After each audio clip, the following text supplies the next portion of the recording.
Hello दोस्तों, मेरा नाम है अविनाश कुमार और आपका स्वागत है एक ही रिसर्च में। आप किसी भी गवर्नमेंट एग्जाम की तैयारी कर रहे हो दोस्तों, ये वीडियो जीके जीएस के पर्पज़ से आपके लिए हेल्पफुल होगा। दोस्तों, इसकी जितनी सारी पीडीएफ होंगी आपको हमारे टेलीग्राम चैनल पर मिलेंगी। टेलीग्राम चैनल में जाने के लिए डिस्क्रिप्शन में दिए हुए लिंक से आप जा सकते हैं, या फिर आप टेलीग्राम ओपन करके वहाँ पर दोस्तों एक ही रिसर्च को सर्च कीजिएगा, आपको हमारा चैनल मिल जाएगा और इसी चैनल का लोगो वहाँ पर मिलेगा।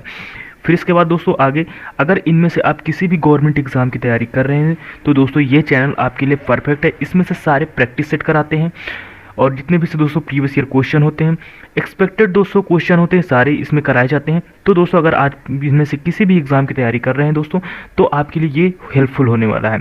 अगर आप सीटेट या टीचर भर्ती की परीक्षा की तैयारी कर रहे हैं तो दोस्तों उसके लिए भी हम नए पैटर्न तैयार कर रहे हैं, उसमें से हम जल्द वीडियो लाने वाले हैं।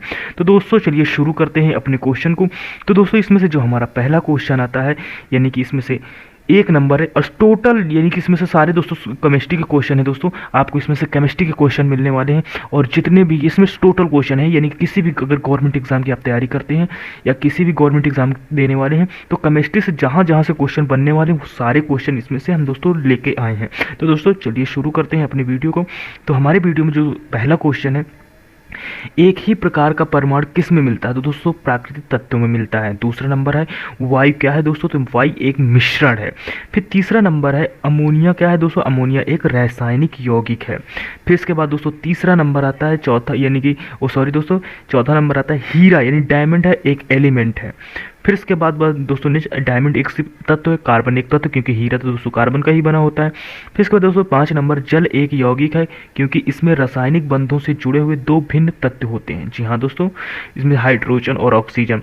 फिर इसके बाद 6वां नंबर आता है 2 या इससे अधिक शुद्ध पदार्थों को किसी भी अनुपात में मिला देने पर क्या बनता है? दोस्तों मिक्सचर बन जाता है, इसमें अनुपात फिक्स नहीं होता।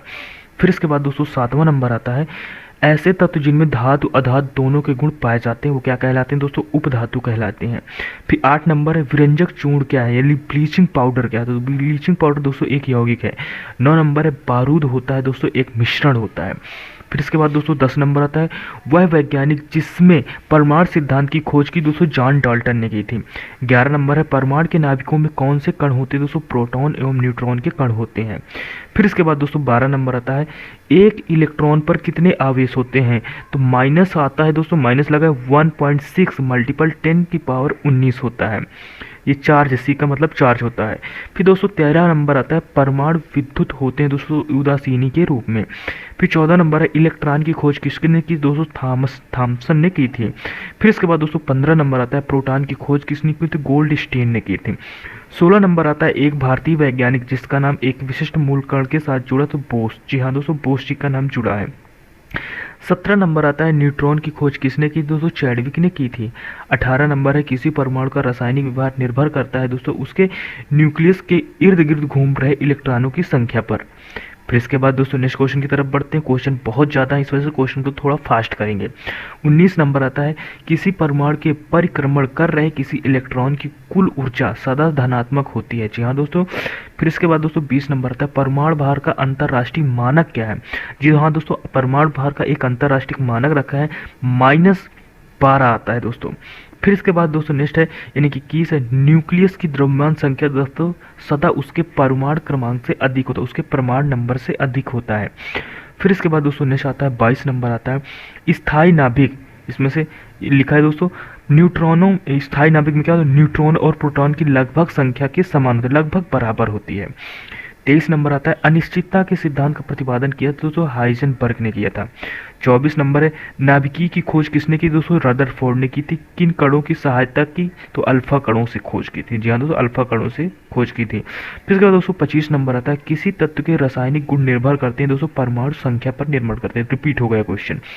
26 है मेसान के खोजकर्ता, तो कौन थे? युकावा थे। 27 है रासायनिक तत्व के अणु के संदर्भ में चुंबकीय क्वांटम संख्या का संबंध दोस्तों चक्रण से होता है। 28 आता है दोस्तों किसी तत्व के रासायनिक गुण कौन तय करता है? दोस्तों इलेक्ट्रॉन की संख्या तय करता है। जी हाँ दोस्तों। बाद दोस्तों नेक्स्ट हमारा 29 नंबर क्वेश्चन आता है परमाणु क्रमांक 20 वाले परमाणु का इलेक्ट्रॉनिक विन्यास कितना होता है? तो जो इलेक्ट्रॉनिक विन्यास करने की एक विधि होती है दोस्तों, तो इसमें से 288 होगा। फिर इसके बाद 30 नंबर कौन सा इलेक्ट्रॉनिक संरूपण धातु तत्व के लिए है? तो दोस्तों 2882 है। फिर इसके बाद दोस्तों 31 आता है क्वेश्चन, स्पर्न गोल्ड फॉयल से किसके प्रकरण का अध्ययन करके रदरफोर्ड के नाभिक की खोज की दोस्तों? अल्फा कण की। 32 नंबर है, जब दो इलेक्ट्रॉन एक ही कक्ष में होते तो उनमें से क्या पाया जाता है दोस्तों? विपरीत चक्र पाया जाता है। फिर इसके बाद दोस्तों 33 नंबर आता है, किसी तत्व के परमाणु की दूसरी कक्षा में इलेक्ट्रॉनों की अधिकतम संख्या हो सकती है दोस्तों? 8 हो सकती है। 34 नंबर है, कार्बन का परमाणु क्रमांक 6, परमाणु भार 12 है, इसके नाभिक में कितने प्रोटॉन होते हैं दोस्तों? 6 प्रोटॉन होते हैं।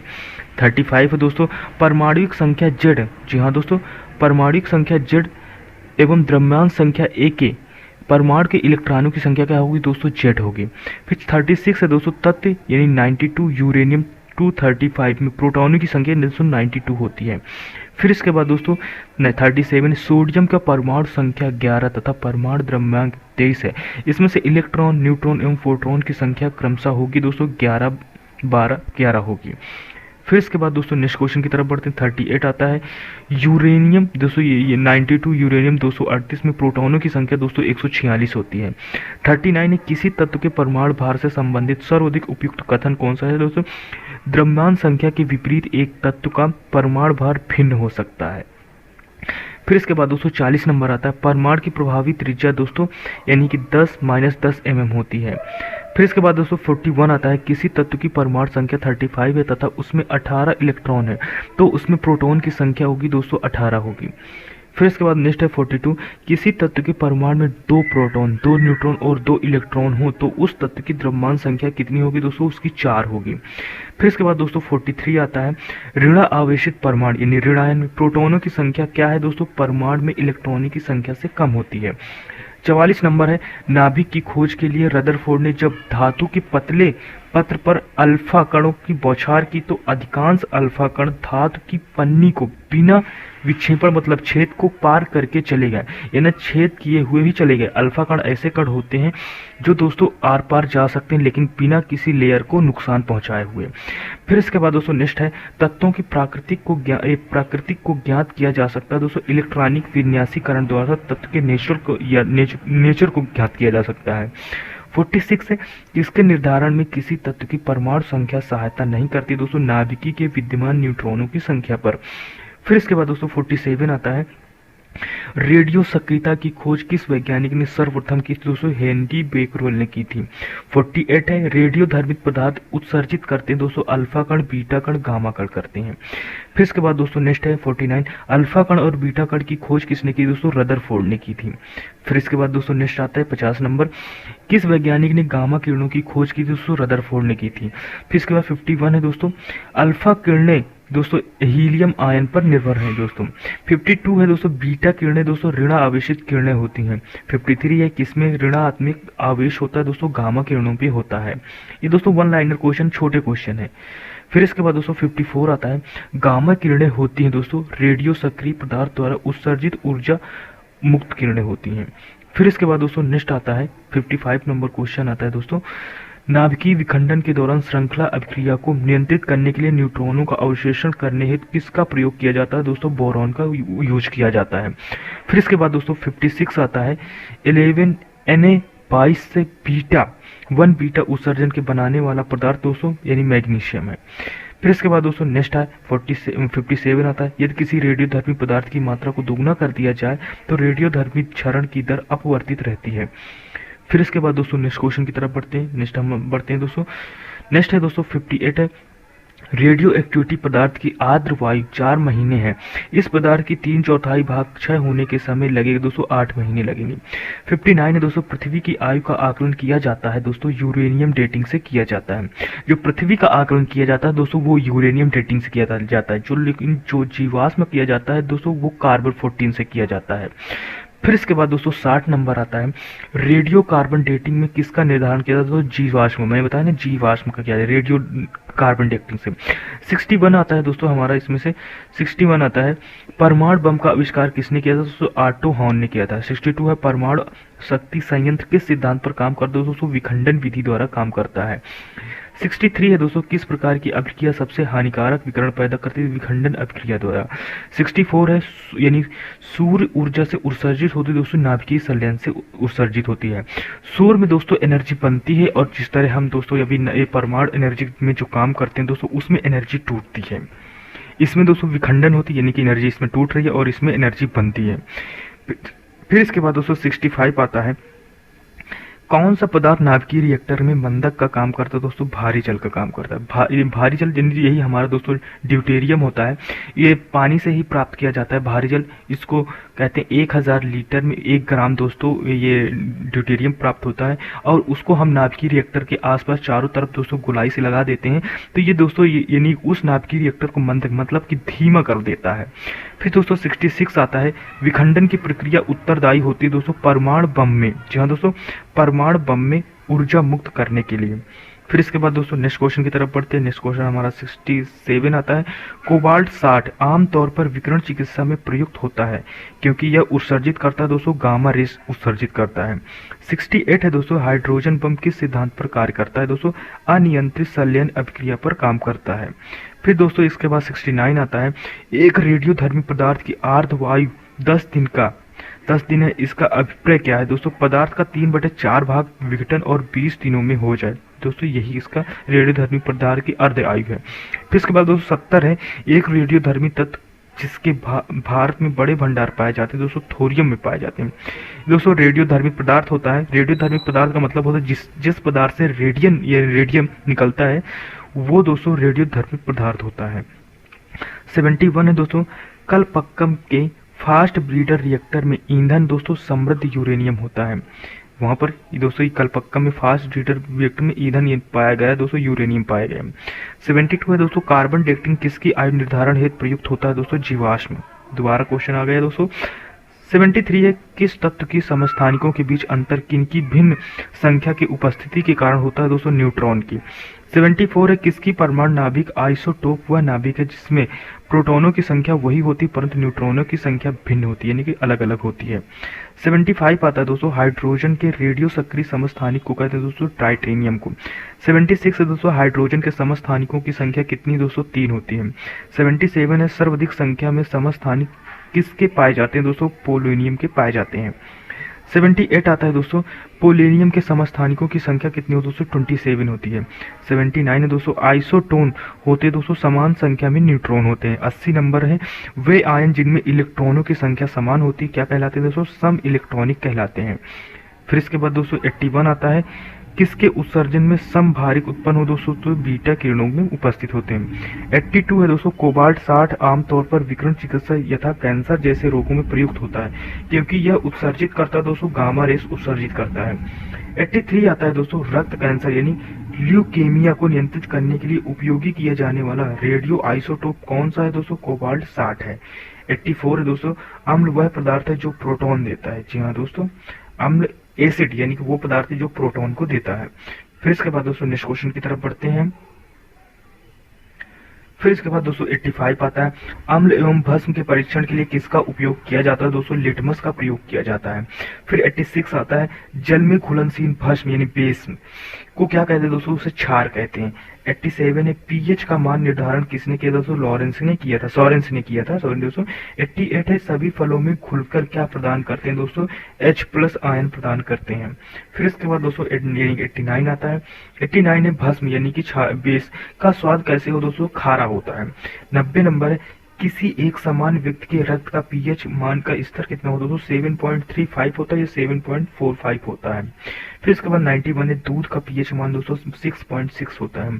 82 है दोस्तों, जो लवण अम्लीय हाइड्रोजन या हाइड्रोक्सिल आयन से मुक्त होते हैं क्या कहलाते हैं? दोस्तों समान लवण कहलाते हैं। फिर इसके बाद दोस्तों 93 आता है, 93 है, जल में सामान्य लवण के घोल को क्या होते हैं? दोस्तों सोडियम के धनात्मक आयन एवं क्लोरीन के ऋणात्मक आयन होते हैं। फिर 94 है दोस्तों, लवण के जो जल अवशोषण करता है वो क्या कहलाता है? दोस्तों हाइग्रोस्कोपिक लवण कहलाता है। फिर इसके बाद दोस्तों 95 आता है, पीएच मूल्यांकन दर्शाता है किसी घोल के अम्लीय या क्षारीय होने का मूल्यांकन दर्शाता है। 96 है, अमोनिया क्लोराइड का जलीय विलयन होता है दोस्तों क्षारीय होता है। 97 दोस्तों, H2O का जलीय NaOH से भारी परख नलियों के विलयनों को में वेद किया जा सकता है दोस्तों लाल लिटमस द्वारा। फिर इसके बाद दोस्तों 98 है H2CO3 कैसा लवण है दोस्तों, अम्लीय है। फिर इसके बाद दोस्तों नेक्स्ट क्वेश्चन की तरफ बढ़ते हैं। 99 है दोस्तों, किस लवण का जलीय विलयन लाल लिटमस को नीला कर देता है दोस्तों, Na2CO3 को। 100 नंबर दोस्तों, कॉपर सल्फेट का जलीय घोल प्राकृतिक में अम्लीय होता है क्योंकि यह लवण होता है दोस्तों हाइड्रोलाइसिस होता है दोस्तों। 101 है स्थिर ताप किसी गैस का आयतन कम करने पर उसका दाब क्या होता है, उसका दाब जो दोस्तों बढ़ जाता है। फिर इसके बाद दोस्तों आता है 102, समान ताप पर दाब पर गैसों के समान आयतनों में अणुओं की संख्या समान होती है। यह किस नियम के अनुसार हो दोस्तों, एवोगाड्रो की परिकल्पना के हिसाब से। 103 है दोस्तों, गैसों के विसरण का नियम किसने प्रतिपादित किया दोस्तों, ग्राहम ने किया था। 104 है वायु से हल्की गैस दोस्तों अमोनिया है। फिर इसके बाद दोस्तों नेक्स्ट क्वेश्चन की तरफ बढ़ते हैं। नेक्स्ट क्वेश्चन 105 आता है, किसी गैस के अणुभार उसके वाष्प घनत्व का कितना होता है दोस्तों, दोगुना होता है। 106 है ताप एवं दाब की समान अवस्थाओं में विभिन्न गैसों के समान आयतनों में किसकी संख्या समान होती है दोस्तों, अणुओं की संख्या समान होती है। फिर इसके बाद दोस्तों नेक्स्ट आता है 107 आता है, गैसीय समीकरण यानी कि पीवी बराबर nRT, R सूचित करता है एक दोस्तों मोल गैस को सूचित करता है, निर्धारण करता है। 108 है भिन्न भिन्न नियत तापों पर गैसों के आयतन दाब आचरण को दर्शाने के लिए आरेखित चक्र क्या कहलाती है दोस्तों, आइसोथर्मल्स कहलाती है। फिर इसके बाद दोस्तों 109 नंबर आता है, आदर्श गैस की ऊर्जा निर्भर करती है दोस्तों मोल संख्या पर निर्भर करती है। 110 है सभी गैस शून्य आयतन प्राप्त करती है जब तापक्रम दोस्तों 2730 सेंटीग्रेड पहुंच जाता है। 111 आता है, परम ताप का मान कितना होता है तो -2730 सेंटीग्रेड होता है। फिर इसके बाद दोस्तों नेक्स्ट आता है परम शून्य ताप जिन्हें एब्सोल्यूट जीरो टेम्परेचर है दोस्तों, सैद्धांतिक रूप से न्यूनतम संभव तापमान होता है ये। 113 नंबर, वे पदार्थ जो जलकर ऊष्मा प्रदान करते हैं क्या कहलाते हैं दोस्तों, ईंधन कहलाते हैं। फिर इसके बाद दोस्तों 114 नंबर आता है, कार्बन मोनोऑक्साइड तथा नाइट्रोजन गैस को गैसीय मिश्रण को क्या कहते हैं दोस्तों, प्रोड्यूसर गैस कहते हैं। 115 है, सुरक्षा की दृष्टि से खाना पकाने वाली यानी कि एलपीजी गैस सिलेंडर में क्या भरकर गैस को गंधयुक्त बनाया जाता है, मार्क कैप्टन को भरकर बनाया जाता है। 116 है, गोबर गैस में मुक्त होता है दोस्तों, मीथेन होता है। फिर इसके बाद दोस्तों नेक्स्ट आता है, एलपीजी में कौन सी गैस मुख्य रूप से होती है दोस्तों, ब्यूटेन होती है। 118 है दोस्तों, पीजी का पूरा नाम क्या है दोस्तों, लिक्विफाइड पेट्रोलियम गैस होता है। और एनजी का परिस्थिति मैत्रीपूर्ण क्यों कहा जाता है दोस्तों, इसमें से कार्बन मोनोऑक्साइड बहुत ही कम होता है। फिर इसके बाद दोस्तों नेक्स्ट क्वेश्चन की तरफ बढ़ते हैं। 120 नंबर, कौन सा ईंधन न्यूनतम पर्यावरण प्रदूषण उत्पन्न करता है दोस्तों, हाइड्रोजन। 121 है, रॉकेट को चलाने उपयुक्त ईंधन कहलाता है दोस्तों, प्रोडोदक कहलाता है। 122 है, कोयले की विभिन्न किस्मों से कार्बन की प्रतिशत मात्रा सबसे अधिक होती है दोस्तों, एंथ्रासाइड है। फिर इसके बाद दोस्तों 123 नंबर आता है, भूरा कोयला ब्राउन कोल के नाम से क्या जानता है दोस्तों, लिग्नाइट को जाना जाता है। फिर इसके बाद दोस्तों 124 आता है, पेट्रोल को लगने वाली आग के लिए किस प्रकार के अग्निशामक का प्रयोग किया जाता है, झाग का प्रयोग किया जाता है। फिर इसके बाद 125 अग्निशामक में कौन सी गैस प्रयुक्त होती है दोस्तों, CO2 होती है। 126 है, प्रति ग्राम ईंधन द्वारा मोचित ऊर्जा की दृष्टि को सर्वोत्तम ईंधन कौन सा है दोस्तों, हाइड्रोजन है। फिर इसके बाद दोस्तों 127 है, प्रोड्यूसर गैस किसका मिश्रण दोस्तों, CO + N2 का है। 128 है, किसका प्रयोग नोदक या रॉकेट ईंधन के रूप में किया जा सकता है दोस्तों, द्रव्य हाइड्रोजन और द्रव्य ऑक्सीजन दोस्तों, यानी कि लिक्विड हाइड्रोजन और लिक्विड दोस्तों हाइड्रोजन ऑक्सीजन का यूज करके हम दोस्तों रॉकेट ईंधन बनाते हैं। फिर इसके बाद दोस्तों 129 है, उत्प्रेरक की खोज किसने की दोस्तों, बर्जीलियम ने की थी।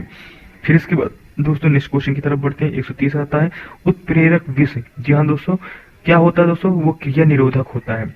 131 आता है दोस्तों, जैविक उत्प्रेरक दोस्तों क्या होता है तो वो एक एंजाइम होता है। 132 आता है, तेलों के हाइड्रोजनीकरण में प्रयुक्त उत्प्रेरक दोस्तों NI होता है। फिर इसके बाद दोस्तों नेक्स्ट आता है 133 नंबर आता है, सीसा कक्ष प्रक्रम के उत्प्रेरक के रूप में प्रयुक्त होता है दोस्तों, नाइट्रोजन के ऑक्साइड का प्रयोग होता है। 134 से कौन सा एंजाइम ग्लूकोज को एल्कोहल में परिवर्तित करता है दोस्तों, जाइलम परिवर्तित करता है। फिर इसके बाद दोस्तों नेक्स्ट यानी 135 आता है, सल्फ्यूरिक अम्ल बनाने की संपर्क विधि में उत्प्रेरक कौन में से प्रयुक्त होता है, यानी कि प्लेटिनम चूर्ण का प्रयोग होता है। 136 नंबर है, क्लोरीन गैस बनाने की डीकन विधि में उत्प्रेरक के रूप में प्रयुक्त होता है दोस्तों, क्यूबिक क्लोराइड। 137 है दोस्तों, अमोनिया उत्पादन की हैबर विधि में उपयुक्त वर्धक के रूप में कार्य करता है दोस्तों, मोलिब्डेनम विधि प्रयोग करता है। फिर दोस्तों 138 आता है, रासायनिक अभिक्रिया में उत्प्रेरक की भूमिका दोस्तों बदलना दोस्तों सक्रिय ऊर्जा कहलाता है। 139 तत्वों का सबसे पहला वर्गीकरण किसने किया था दोस्तों, डोबेरन ने किया था। फिर इसके बाद दोस्तों 140 नंबर आता है, तत्वों के भौतिक और रासायनिक गुण उनके परमाणु भारों के आवर्त फलन पर होता है। यह नियम किसने प्रतिपादित किया? दोस्तों मेंडलीफ ने किया था। फिर दोस्तों नेक्स्ट आता है 141 नंबर आता है, अक्रिय तत्व इंटर एलिमेंट के किस समूह का सदस्य? दोस्तों शून्य समूह का सदस्य है। 142 है, तीसरे और चौथे समूह में ऑक्साइड का समान गुणधर्म क्या है? दोस्तों बेसिक और एसिटिक होता है। फिर इसके बाद दोस्तों 143 आता है, किस समूह के तत्वों को सिक्का धातु कहा जाता है? दोस्तों आईबी को कहा जाता है। फिर इसके बाद दोस्तों 144 नंबर आता है, शून्य समूह में रखे गए तत्व किस नाम से जाने? दोस्तों निष्क्रिय तत्व के नाम से जाने जाते हैं। फिर कुछ दोस्तों 1 लाइन क्वेश्चन है, 145 सबसे भारी धातु कौन सी? दोस्तों ओशियम है। और 146 सबसे हल्की धातु दोस्तों लिथियम है। 147 है, सबसे हल्का तत्व हाइड्रोजन है। 148 है, पृथ्वी पर सबसे अधिक मात्रा में पाया जाने वाला तत्व दोस्तों ऑक्सीजन है। फिर इसके बाद दोस्तों नेक्स्ट क्वेश्चन यानी कि 149 आता है, मानव निर्मित तत्व कौन सा है? दोस्तों कैलिफोर्नियम है। 150 है, आजकल सड़क की रोशनी में पीले लैंप बहुतायत से प्रयुक्त हो रहे हैं। इन लैंपों में किसका प्रयोग करते हैं? दोस्तों सोडियम का प्रयोग करते हैं। फिर इसके बाद दोस्तों 151 आता है, कास्टिक सोडा का रासायनिक सूत्र क्या है? दोस्तों NaOH है। फिर इसके बाद दोस्तों नेक्स्ट क्वेश्चन की तरफ बढ़ते हैं। नेक्स्ट क्वेश्चन हमारा दोस्तों आता है 152, बेकिंग सोडा का रासायनिक सूत्र क्या है? दोस्तों NaCO3 है। फिर इसके बाद दोस्तों 153 है, साधारण नमक दोस्तों सोडियम क्लोराइड है।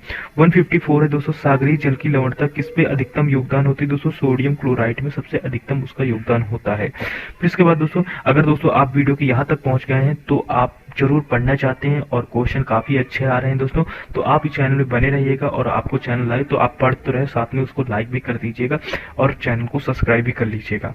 फिर दोस्तों हम बढ़ते हैं अपने नेक्स्ट क्वेश्चन की तरफ बढ़ते हैं दोस्तों। जो हमारा नेक्स्ट क्वेश्चन आता है 155 नंबर आता है क्वेश्चन, खाने का नमक किससे बनता है? दोस्तों मजबूत अम्ल तथा मजबूत क्षार से बनता है। फिर इसको 156 आता है दोस्तों, बेकिंग सोडा का रासायनिक क्या नाम है? दोस्तों सोडियम बाइकार्बोनेट होता है।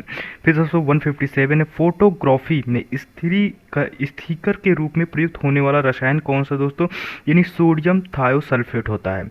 फिर इसके बाद दोस्तों 158 आता है, मिल्क ऑफ मैग्नीशियम यानी कि एक लिम्बोन है दोस्तों मैग्नीशियम यानी हाइड्रोक्साइड का। 159 है दोस्तों, पर्णहरित का धातु संगठन है दोस्तों मैग्नीशियम है। 160 नंबर है, प्रति अम्ल के रूप में प्रयोग किया जाने वाला क्षार होता है दोस्तों मैग्नीशियम हाइड्रोक्साइड होता है। फिर इसके बाद दोस्तों नेक्स्ट बढ़ते हैं। नेक्स्ट हमारा आता है 161 आता है, अति मुलायम खनिज यानी टॉल्क मुक्त है दोस्तों मैग्नीशियम सिलिकेट होता है। 162 है दोस्तों, यद्यप भूपटल में एल्युमिनियम की मात्रा लोहे से अधिक है फिर भी एल्युमिनियम लोहे से महंगा होता है क्योंकि एल्युमिनियम उत्पाद की धातु विधि लोहे की अपेक्षा अधिक खर्चीली होती है। क्योंकि दोस्तों इसमें खर्चा इस वजह से आता है, इसको दोस्तों रिफाइन जब किया जाता है, एल्युमिनियम जब निकाला ला जाता है लोहे, इस वजह से ये दोस्तों इतना खर्चीला बन जाता है। और लोहे की प्रक्रिया दोस्तों बहुत आसानी से लोहा प्राप्त किया जा सकता है। फिर इसके बाद दोस्तों 163 आता है, भारत में एल्युमिनियम उपक्रम की स्थापना हेतु आवश्यक न्यूनतम मापदंड बॉक्साइट और किसकी उपलब्धता होती है? दोस्तों विद्युत की उपलब्धता होती है। 164 दोस्तों, अस्थियों और दांतों में मौजूद रासायनिक द्रव दोस्तों कैल्शियम फॉस्फेट होता है। फिर इसके बाद दोस्तों नेक्स्ट आता है 165 आता है, प्लास्टर ऑफ पेरिस का रासायनिक सूत्र क्या है? दोस्तों 2CaSOH2O होता है। 266 है, डोलोमाइट का रासायनिक सूत्र क्या होता है? दोस्तों CaCO3 MgCO3 होता है। फिर इसके बाद दोस्तों 167 है, प्लास्टर ऑफ पेरिस का रासायनिक नाम क्या है? दोस्तों कैल्शियम सल्फेट हेमीटाइट्रेट होता है। 168 है, अग्निशामक वस्त्र किसने बनाया जाता है? दोस्तों एफ स्टॉक से बनाया जाता है। फिर इसके बाद 169 है, ब्लीचिंग पाउडर का रासायनिक नाम क्या है? दोस्तों कैल्शियम है। ऑक्सीक्लोराइड, जहाँ तो कैल्शियम ऑक्सीक्लोराइड होता है पूरा नाम। फिर इसके बाद दोस्तों 70 नंबर है, एम स्टॉक किससे बनती है? दोस्तों कैल्शियम और मैग्नीशियम से बनती है। 171 है दोस्तों, ब्लीचिंग पाउडर किससे गुजार कर तैयार किया जाता है? दोस्तों बुझे हुए चूने पर से क्लोरीन निकाल बुझाकर। फिर 172 है दोस्तों, हीमोग्लोबिन की उपस्थिति में होता है दोस्तों लोहा होता है। फिर इसके बाद दोस्तों नेक्स्ट क्वेश्चन की तरफ बढ़ते हैं। नेक्स्ट क्वेश्चन 173 आता है, पृथ्वी के गर्भ में दूसरा सबसे ज्यादा पाया जाने वाला धातु कौन सा? दोस्तों लोहा। पृथ्वी के जो गर्भ में यानी कि जिसे हम दोस्तों कोर बोलते हैं, यानी कि ऐसे जब काटा जाता है यहाँ गर्भ में सबसे ज्यादा क्या है? दोस्तों सबसे ज्यादा लोहा है। फिर इसके बाद दोस्तों नेक्स्ट क्वेश्चन की तरफ बढ़ते हैं। 174 है, जंग रहित लोहा बनाने के लिए, जी हाँ दोस्तों जंग रहित लोहा बनाने में प्रयुक्त महत्वपूर्ण धातु है दोस्तों क्रोमियम है। 175 है, जंग जंग का मतलब रस्ट बोलता है का रासायनिक संगठन क्या है? दोस्तों Fe2OXH2O होता है। फिर इसके बाद दोस्तों क्या नेक्स्ट क्वेश्चन आता है 176 आता है, जंग लगने पर लोहे का भार दोस्तों बढ़ता है। 177 है, लोहे को इस्पात में बदलने के लिए कौन सी धातु मिलाई जाती है दोस्तों, निकेल को मिलाया जाता है। 178 है, कौन सा तत्व लोहे के साथ मिश्रित होने पर इस्पात बनता है दोस्तों, और जो उच्च ताप पर प्रतिरोध कर सकता है, जिसमें उच्च कठोरता और अपघर्षण का प्रतिरोधकता होती है दोस्तों, वो होता है दोस्तों क्रोमियम। जी हाँ दोस्तों, वो क्रोमियम होता है। 179 है, कांच एक प्रत्यक्ष ठोस है दोस्तों।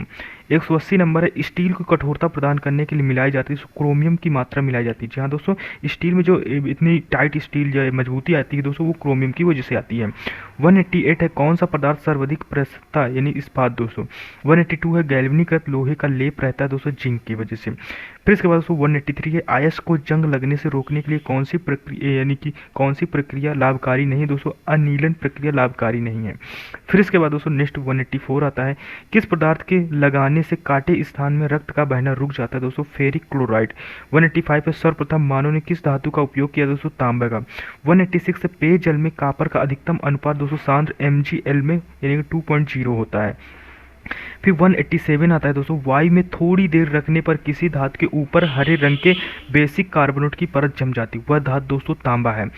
188 नंबर क्वेश्चन, विद्युत का सबसे अच्छा चालक कौन है दोस्तों, कॉपर है।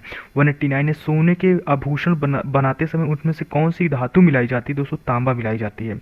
190 नंबर क्वेश्चन आ गया दोस्तों हमारा, नीलत होता क्या है दोस्तों, कॉपर सल्फेट है। 191 है, तो वाटर टैंक में शैवाल को नष्ट करने के लिए किस रसायन का प्रयोग किया जाता है, तो कॉपर सल्फेट का यूज़ किया जाता है। फिर इसके बाद दोस्तों 192 है दोस्तों, इस्पात या आयरन व जिंक की पतली परत के लेपन का क्या नाम है दोस्तों, यशत लेपन नाम है।